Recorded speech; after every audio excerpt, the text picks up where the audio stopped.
और जैसा नूह के दिनों में हुआ था उसी तरह इब्ने आदम के दिनों में भी होगा कि लोग खाते पीते थे और उनमें ब्याह शादी होती थी उस दिन तक जब नूह कश्ती में दाखिल हुआ और तूफान ने आकर सबको हलाक किया। और जैसा लूत के दिनों में हुआ था कि लोग खाते पीते और खरीदो फरोख्त करते और दरख्त लगाते और घर बनाते थे, लेकिन जिस दिन लूत सदूम से निकला आग और गंधक ने आसमान से बरसकर सबको हलाक किया। इब्ने आदम के ज़ाहिर होने के दिन भी ऐसा ही होगा।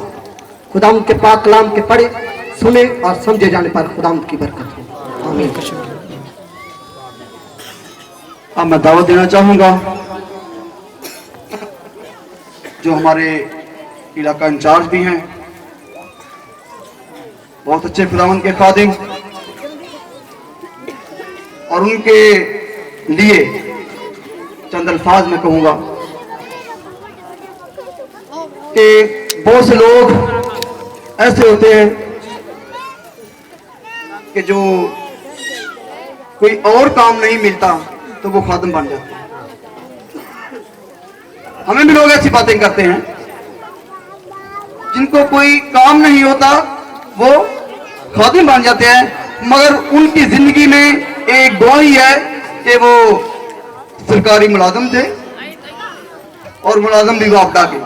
दो ही तो महकमे हमारे दरमियान, या पुलिस का है और या वापडा का, दो कमाई की तरी महकमे। वापडा में मुलाजिम थे और अपनी नौकरी को खैरबाद कहकर उन्होंने खुदाबंद की खिदमत को शुरू किया है। इस बात के लिए हम खुदा का शुक्र अदा करते हैं और मैं आपकी तालियों की गूंज में उनको दावत दूंगा। पादरी अफजाल चौहान।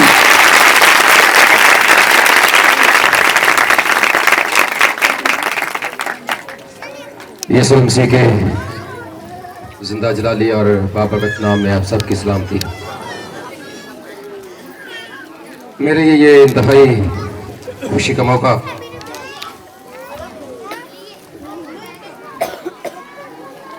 कि खुदा ने मुझे ये मौका फराहम किया कि मैं आप सबके दरमियान उसके कलाम की खिदमत कर सकूं। ये यकीनन इसमें खुदा की मर्जी शामिल है और आपने इश्तहार पर भी दो नाम देखे हैं वाइज़ीन के, जिनमें दूसरा नाम मेरा। रात को भी हमारे एक भाई बड़ा खूबसूरत कलाम यहाँ पर पेश करके गए हैं और ये खुदा का यकीनन इसमें मर्जी शामिल है कि अगर रात को मुझे मौका नहीं मिला तो खुदा ने अब ये मुमकिन किया है कि मैं उसके कलाम की चंद बातें आपके साथ शेयर कर सकूं।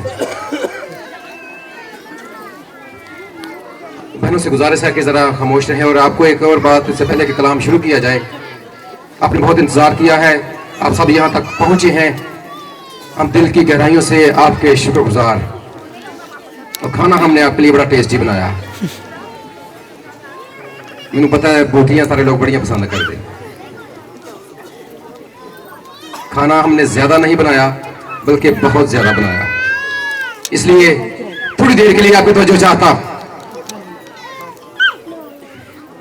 यकीनन हम में से हर एक ने जो यहां तक आया है इश्तहार पढ़ा होगा, और जब हम ये फैसला कर रहे थे कि इस बार अपनी कन्वेंशन का उन्वान क्या रखा जाए, जब हमने इसके बारे में सोच विचार शुरू की तो ये हवाला और ये उन्वान मेरे ज़हन में अटक गया। मैंने जब कन्वेंशन कमेटी से ये बात की, हम सारे लोग वहां पर मिलकर बैठे तो इसी बात पर सबने इत्तेफाक किया कि इस बार आखिर जमाने के बारे में ही सीखा जाए। और हम सब इस बात से बखूबी वाकिफ हैं कि जो आखिर जमाना है वो है क्या। यकीनन सारे लोग जो बाइबल पढ़ते हैं, जो बाइबल सुनते हैं, उनको यह पता होगा जमाना किसे कहते, उसका आगाज कब से हुआ है और उसका अंजाम आखिर कहां तक। और खुदावंद यीशु मसीह ने अपनी तालीमात में बार बार इस जमाने का जिक्र किया और अपने आने का जिक्र किया।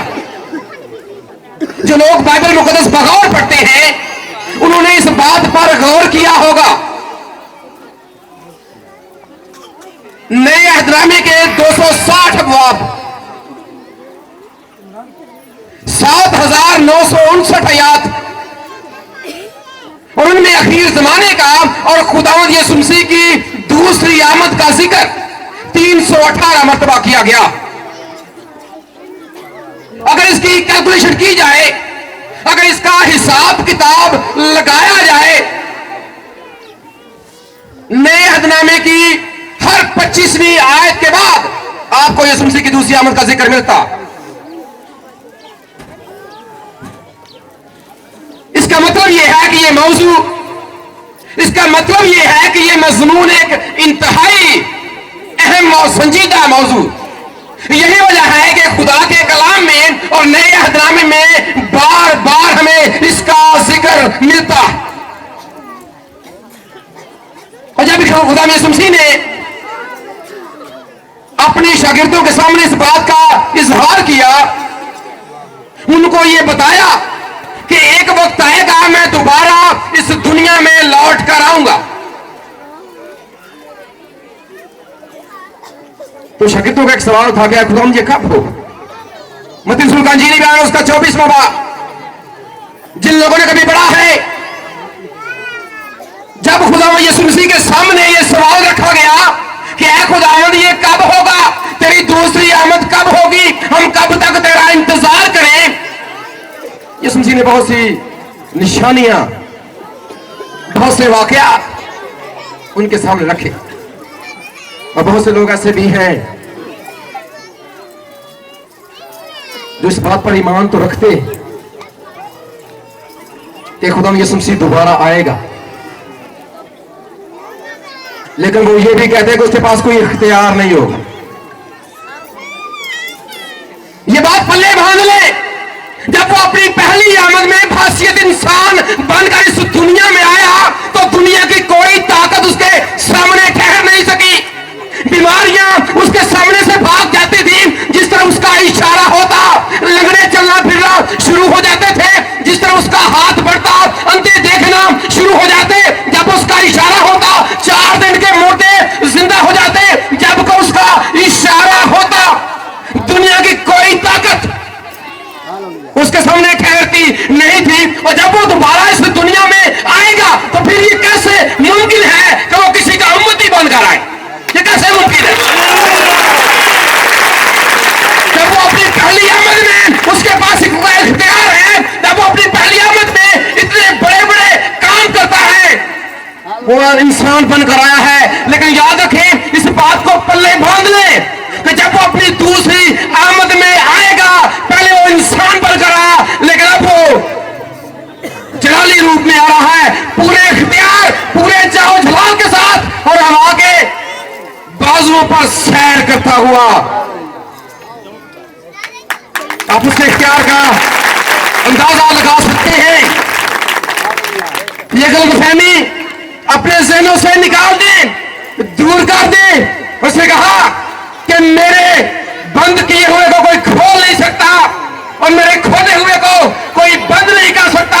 मुकाशवा की किताब यह बयान करती है कि मोहरे खोलने के लायक अगर कोई हस्ती है, अगर कोई हस्ती है, वो मेरा और आपका, इस सारी दुनिया का नजात दहिंदा सिर्फ और सिर्फ खुदावंद यीशु मसीह। इस बात को याद रखें और अपनी दूसरी आमद में वो अपने पूरे जाहो जलाल के साथ आ रहा है। और जब वो आएगा, जब शागिर्दों ने यह सवाल किया कि ये कब होगा, मत्ती रसूल 10 ऐसे वाकयात, मत्ती रसूल ऐसी बातें हमारे सामने रखता है। और फिर जो हवाला हमने तिलावत किया, इसमें दो वाकयात का जिक्र है। दो वाकयात हमारे सामने। जब मैं इनके बारे में सोच रहा था, देख रहा था, तो ये दोनों वाकयात ऐसे वाकयात हैं जिनका आज की दुनिया के साथ बड़ा गहरा ताल्लुक है। इन दोनों वाकयात का नूह के जमाने का और आज के जमाने का, और लूत के जमाने का और आज के जमाने का बड़ा गहरा ताल्लुक है। अगर हम नूह के जमाने के हालात जानना चाहते हैं तो इसके लिए हमें पुराने एहतनामे की तरफ रुजू करना पड़ेगा। पैदाइश की किताब उसका छठा बाब यह बयान करता है कि उस वक्त लोग बहुत बढ़ने लगे। जिनके पास बाइबल है वो जरा निकालें, पैदाइश की किताब उसका छठा बाब। लोगों की आबादी बढ़ने लगी और उसके साथ बुराई को भी रोज मिलने लगा। लोगों की तादाद में बड़ी तेजी के साथ इजाफा होने लगा। चाहिए तो यह था कि अगर लोगों की तादाद बढ़ रही है, चाहिए तो यह था कि अगर लोग जो हैं वो तादाद में बढ़ रहे हैं तो ईमानदारों की तादाद को भी बढ़ना चाहिए। लेकिन जितनी ज्यादा आबादी बढ़ी, जितनी ज्यादा आबादी जो है वो फैली, उसी कदर बुराई ने भी उनमें ज्यादा घर किया। उसकी वजह कलाम ये बयान करता है, पैदाइश की किताब उसका छठा बाब उसकी दूसरी आयत। जब आबादी बढ़ने लगी तो कलाम ये बयान करता है कि लोगों ने, जी भाई, तो खुदा के बेटों ने आदमी की बेटियों को देखा कि वो खूबसूरत हैं और जिनको उन्होंने चुना उनसे ब्याह कर लिया। तब खुदावंद ने कहा, मेरी रूह इंसान के साथ हमेशा मुदाहमत न कर। ये इंसान की सोच है। जिस तरफ हमारा खुदा हमारी तवज्जो दिलाना चाहता है कि इंसानों की तादाद तो बड़ी है, इंसानों की तादाद में इजाफा तो हुआ है। ये खुदा के कलाम के मुताबिक भी है, खुदा के हुक्म के मुताबिक भी है, क्योंकि खुदा ने ये कहा था कि जमीन को मामूरो महकूम करो। ये खुदा के कलाम के, खुदा के हुक्म के आन मुताबिक है। लेकिन क्या वजह है कि खुदा के हुक्म के मुताबिक भी है लेकिन इजाफा बुराई में हो रहा है, इजाफा बुरे लोगों में हो रहा है। उसकी वजह अभी हमने तिलावत की है कि बजाय इसके कि वो किसी के दिल पर नजर करते कि ये कितना खुदा परस्त है, उन्होंने अपनी आंखों देखे पर यकीन किया। किसको देखा कि ये खूबसूरत है, इसका रंग बड़ा गोरा है, इसके नैन नक्श बड़े प्यारे हैं, मैं इसके साथ शादी करूंगा, इसके साथ शादी करूंगा। इंसान हमेशा ज़ाहिरी सूरत को देखता है। इंसान के जांचने और जो परखने का मयार है वो ज़ाहिरी है। इंसान ज़ाहिरी सूरत को देखता है, लेकिन याद रखें खुदा ज़ाहिरी सूरत को नहीं बल्कि इंसान के, खुदा इंसान के दिल पर वो करता है कि ये बंदा कितना दुआगो है, कितना खुदा परस्त है, कितना रासबाज है, कितना मेरे सामने झुकता है। लेकिन इंसान अगर किसी चीज को देखता है, वो देखता है कि इसके बाल कितने प्यारे हैं, वो ये देखता है कि इसकी आंखें कितनी प्यारी है, वो ये देखता है कि ये जिसका स्टाइल कितना प्यारा है, वो ये देखता है कि ये कपड़े किस तरह की पहनता है और किस तरह की पहनती। और इन्हीं चीजों को देखकर इंसान अपने लिए अपना जीवन साथी मुंतखब कर लेता है। वो कलाम ये बयान करता है कि उन लोगों ने बिल्कुल ऐसा ही किया। ये उन लोगों का मेयार था। हम समझते हैं कि हम बड़े तरक्की याफ्ता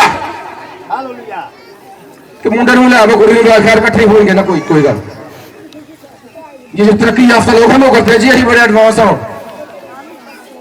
आज से हजारों वर्ष पहले भी ऐसा ही होता रहा है। नूह के दिनों में जिनको उन्होंने देखा उन्हीं को अपने लिए पसंद करना। इस चुनाव में खुदा की मर्जी शामिल है। और याद रखें, जिस चुनाव में खुदा की मर्जी शामिल नहीं होती, फिर जब औलाद पैदा होती है तो वो फिर कैसी होती है। जिस चुनाव में खुदा की मर्जी शामिल नहीं है,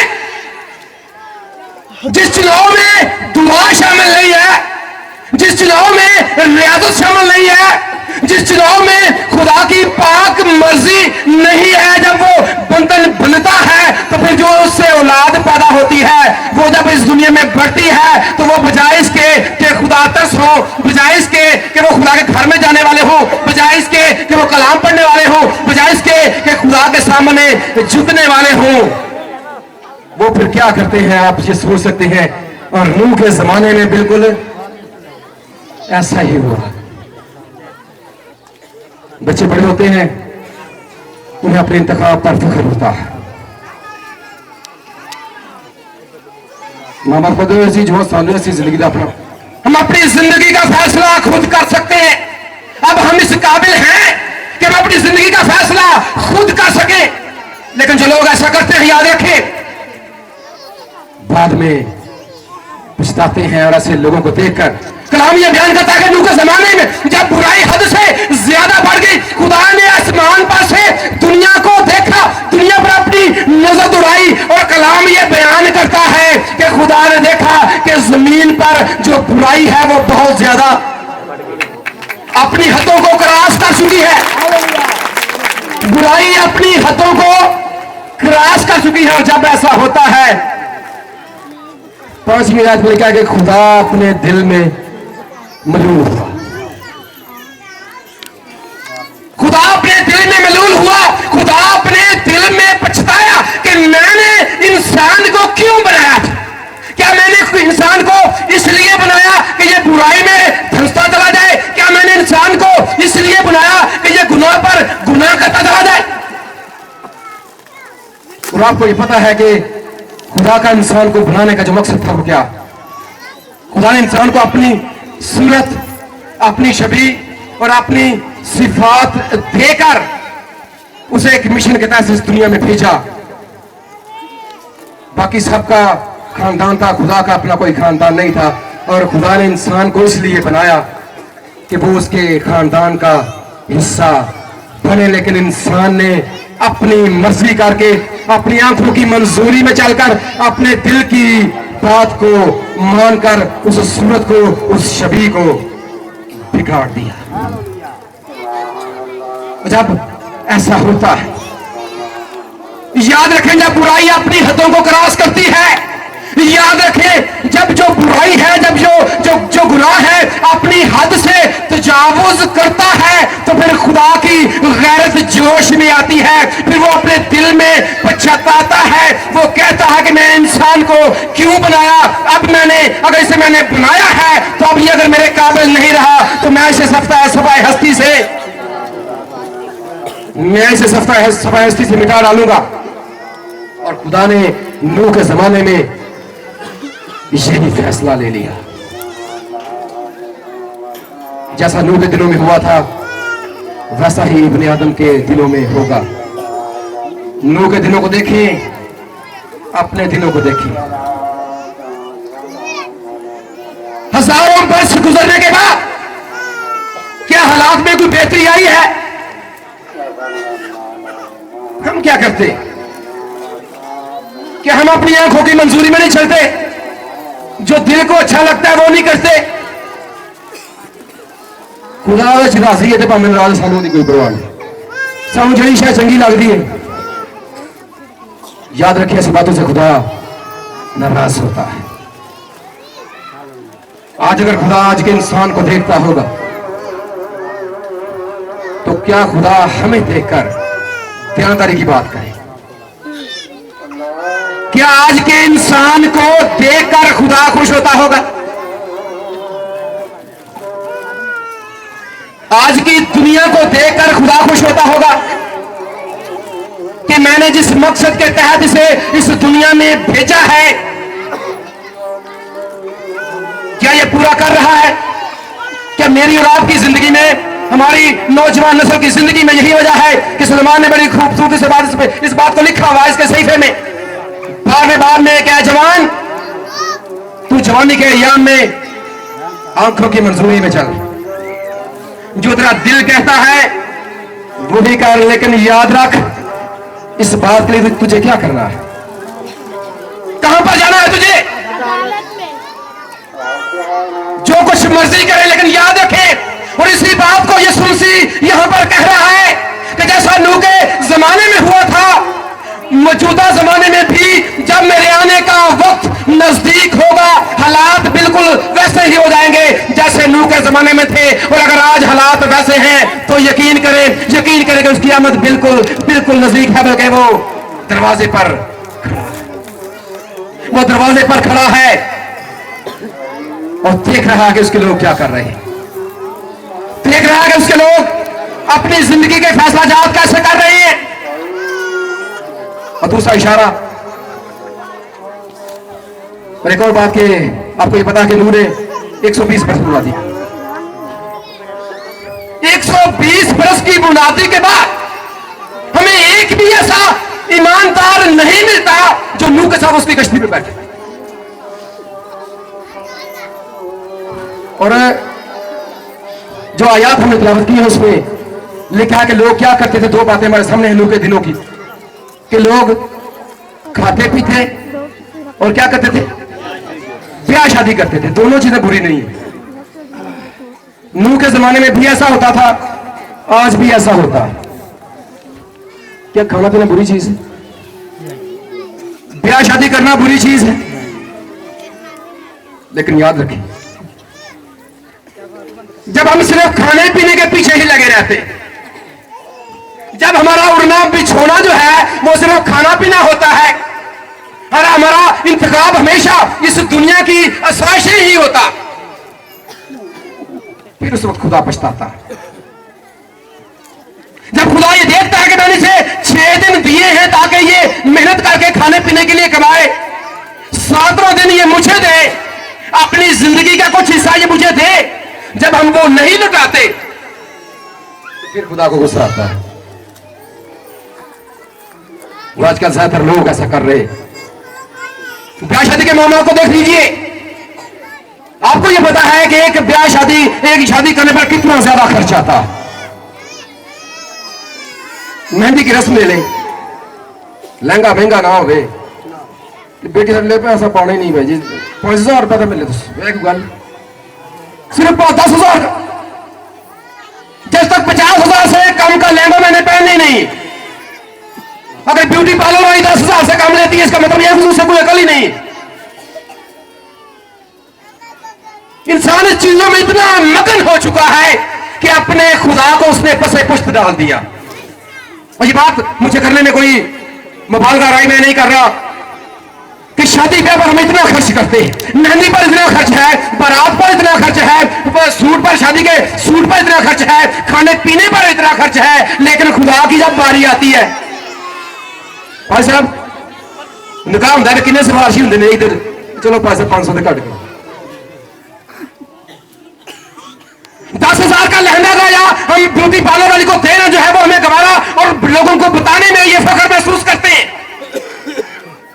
कितने नोट हमने उड़ाए हैं गलियों में, ये बताने में लोगों को फख्र महसूस करते हैं। मैंने 100 के नोट उड़ाए थे, मैंने 500 के नोट उड़ाए थे। और अगर सब अक्सर ये बात करते हैं कि जब मिलने की बारी होती है तो 100 रुपया नाई रहा तो 100 रुपया।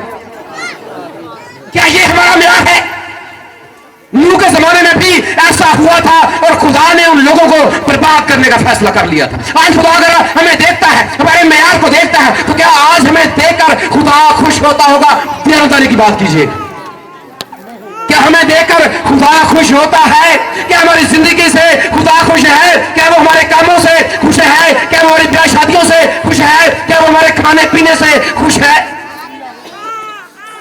जब दोस्त खाने पीने की महफिलें करते, 2-3 बजे तक बैठते, खाते क्या कुछ है ये भी आपको पता है, पीते क्या कुछ है ये भी आपको पता है। और जब चर्च जाने की बारी आती है, ओ भाई आजा, गिरजी आजा, चलो भाई साहब मैं आया आज, चलो जी रख दें। क्या ऐसे जवानों को देखकर खुदा खुश होता है?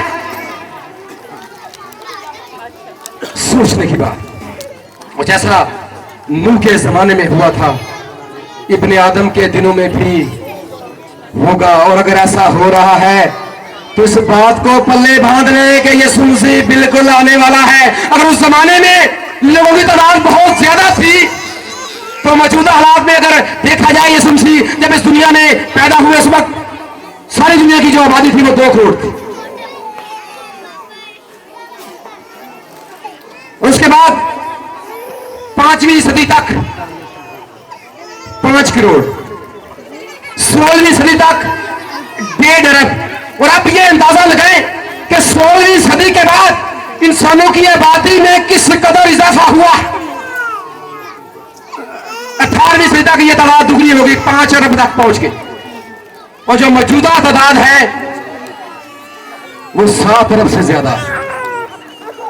इंसानों की आबादी इस कदर तेजी से बढ़ रही है, और जिस कदर इंसानों की आबादी बढ़ रही है इसमें कोई शक नहीं कि खुदा का कलाम काम करता है। इसमें कोई शक नहीं है कि ईमानदार भी लोग इस दुनिया में मौजूद हैं, लेकिन इस दुनिया का एक गालिब हिस्सा ऐसा है जो खुदा का होते हुए भी खुदा का नहीं है। तो ये हमारे लिए सोचने का मुकाम है कि क्या हमने अपनी जिंदगी को इसी तरह गुजारना है। दूसरा वाकया लूत का हमारे सामने रखा गया कि जैसा नूह के जमाने में हुआ, तो जैसा लूत के, और आपको ये पता है कि लूत के जमाने में क्या हुआ था।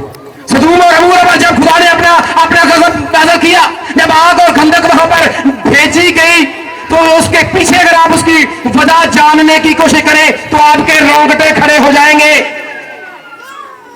इंसान इस हद तक भी गिर सकता है, ये सोचकर आपके रोंगटे खड़े हो जाएंगे। हम जिस बस्ती उन लोगों में रोज पर लूत के हम मेहमान आए हैं, उस शहर के लोग दरवाजा खटकाने लगे हैं, भाई जी उनको लो से हम उनके साथ बदकारी करें।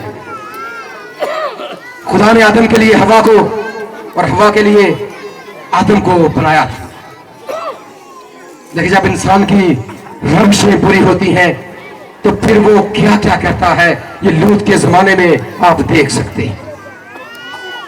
खुदा की ठहराई हुई हदों को एक इंसान किस तरह क्रॉस कर जाता है, किस तरह अबूर कर जाता है, ये आप लूत के जमाने में बखूबी देख सकते हैं। और मौजूदा जमाने में अगर आप उसे देखने की कोशिश करें, जानने की कोशिश करें, तो यूके और अमेरिका में आज गे मैरिजेस को, मर्द की मर्द के साथ शादी और औरत की औरत के साथ शादी को जायज करार दिया जा रहा है। क्या ये क्या है? अगर आज ऐसा हो रहा है, हम ये समझते हैं कि हम पुराने लोगों से बड़े तरक्की याफ्ता हो गए, हम उनसे बड़े आगे निकल चुके हैं, लेकिन बुराइयां उसी कदर हम में। वो ये नहीं देखते कि खुदा का कलाम क्या कहता है, वो ये नहीं देखते कि जब खुदा ने इंसान को बनाया था तो उसने आदम के लिए किसी दूसरे आदम को नहीं बनाया, जब उसने इंसान को बनाया तो उसने हवा के लिए किसी दूसरी हवा को नहीं बनाया। जब खुदा ने इंसान को ये देखा, आदम को देखा और उसकी मानो से कोई नजर ना आया, तो फिर उसने हवा को बनाया। लेकिन इंसान अपनी जाती वजह यह है, जैसा नूह के जमाने में कि लोग क्या करते हैं, लोग ये करते हैं कि वो अपनी आंखों की मंजूरी में चलते हैं, जो उनका जहन सोचता है वो ऐसा करते हैं, जो उनका दिल करता है वो वैसा ही करते हैं, और जैसा वो सोचते हैं, जैसा उनके दिल में आता है, जो उनको अच्छा मालूम होता है और वो ही करते हैं। खुदा की किसी को कोई परवाह नहीं है। अगर खुदा की उनको परवाह हो तो क्या वो ऐसा कानून बनाए? अगर हम खुदा की परवाह करें तो क्या हमारी जिंदगी में ये बुराइयां हो?